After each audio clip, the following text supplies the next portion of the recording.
Hey, we're delving deeper into lesson number 6 in our study of the Revelation. The congregation in Smyrna was extremely material impoverished. I can see your pain and your poverty, constant pain and poverty. And then Jesus says this to them, and I also see your wealth. And the wealth that Jesus is speaking about is spiritual wealth. Spiritual wealth is God's blessing of those things that the world just can't take away. So spiritual wealth is about the immaterial.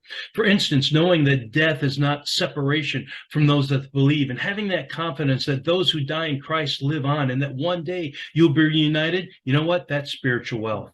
Abundant grace is spiritual wealth. Grace is the desire to do the will of God and the power to act upon those desires.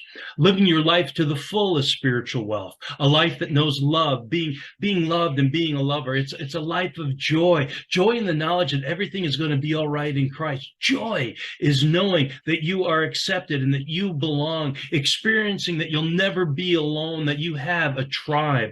The abundant life, it has purpose.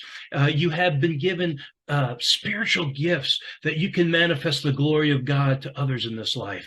That gives your life meaning, and with it, a sense of significance. You realize that you matter. These are all yours when you are spiritually wealthy. Spiritual wealth is growing into the person that God declared you to be when you bent your knee to Jesus. It's the fruit of the Spirit growing in your life, your relationship with God growing deeper. There's a healing of past trauma so that you become comfortable in your own skin, so that you can create, maintain, and thrive in righteous relationships with others. That's spiritual wealth. And when you're spiritual wealthy, you have peace and power to deal with the difficult circumstances that life always has in store. You know that somehow God will provide and walk with you even through the valley of death. Such knowledge, coupled with the experience of God working this into your life, gives you confidence to stay faithful, to keep watch, to do the kingdom work that you've been called to do, to be that witness, to preserve,